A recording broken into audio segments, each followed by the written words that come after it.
सिखा रही हूँ स्ट्रॉबेरी प्यूरी बनाना। इसके लिए जो है मैंने 1 किलो स्ट्रॉबेरीज ली हैं और उसको जो है मैंने इसके जो लीव्स हैं वो मैंने कट कर दी हैं।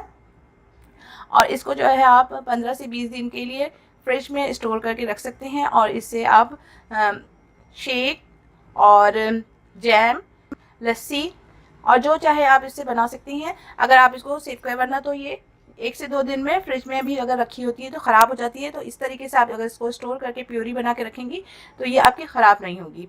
तकरीबन मैंने 1 किलो के करीब जो है वो ली है। अब इसको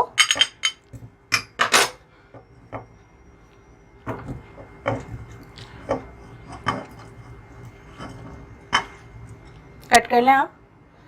अगर आप जैम बना रही हैं तो जितनी आपकी स्ट्रॉबेरीज होंगी उसी के साथ उतने ही आपकी चीनी भी होगी। जैसे अगर 1 किलो आपने स्ट्रॉबेरीज ली हैं तो 1 किलो शुगर में डालकर आपको 1 रात के लिए उसको ओवरनाइट रखना होगा। लेकिन अगर मैं जो है वो प्यूरी बना रही हूँ तो उसके लिए मैंने 1 किलो में तकरीबन 1 कप के करीब इसमें शुगर ऐड की है।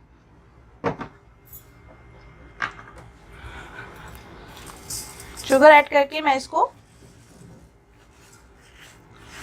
इस तरीके से मिक्स कर लूँगी और ये ओवरनाइट मैं ढक कर इसको फ्रिज के अंदर रख दूँगी। इस तरीके से आप इसको बंद करके रख दें। इस प्यूरी से जो है वो मैं आइसक्रीम भी बनाना सिखाऊंगी आपको और जैम भी इसमें आपको मैंने बता दिया है इसका तरीका कि सेम अगर इसी मेथड से बनाना है। अगर आप जैम बनाएं सिर्फ चीनी की क्वांटिटी का फ़र्क आता है। अगर प्यूरी बना रहे हैं तो चीनी कम होती है और अगर जैम बना रहे हैं तो सेम क्वांटिटी में आपको शुगर ऐड करनी होती है। ये शेक बनाने के लिए और लस्सी और आइसक्रीम और केक में भी इसकी फिलिंग करने के लिए आप यूज़ कर सकते हैं। दूसरा ये कि इस तरीके से आप इसको 15 दिन के लिए फ्रिज में रख सकती हैं और इसके अलावा आप इसको ज़्यादा देर तक स्टोर करना चाहते हैं तो फ्रीज़र में 1 महीने के लिए भी इसको स्टोर कर सकते हैं। अब मैंने इसको ओवरनाइट रखा था, इसमें कोई मैंने पानी ऐड नहीं किया। ये चीनी डाल के इसको रखने से इसमें खुद ही ये पानी जो है इतना निकल आता है। अब इसको अगर आप चाहें तो आप अगर 15 से 20 दिन से ज़्यादा चाहते हैं इसको और स्टोर करना तो इसको आप ग्राइंड करके बॉयल कर लें। अगर आप फ़ौरन यूज़ करना चाहते हैं तो बॉयल करने की ज़रूरत नहीं पड़ेगी, बस सिर्फ आप इसको ब्लेंड कर लें।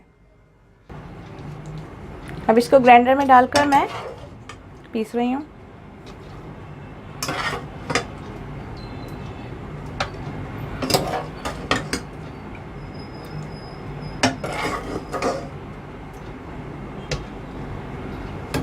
इसमें थोड़ा सा भी पानी नहीं डाला, लेकिन ये चीनी और इसका जूस जो है वो खुद ही इतना पानी वाला हो जाता है कि ज़रूरत नहीं पड़ती कि इसमें आप पानी ऐड करें।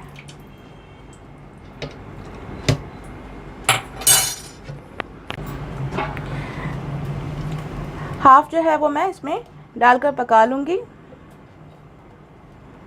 क्योंकि ये अगर मैं 15 दिन तक भी इसको स्टोर करूँ, बाद में भी कोई चीज़ बनाना चाहूँ तो बन सकती है।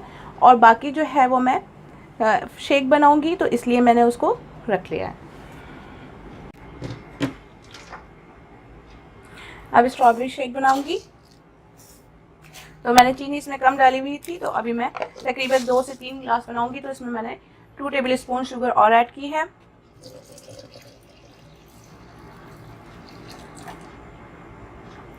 Half litre milk, half cream,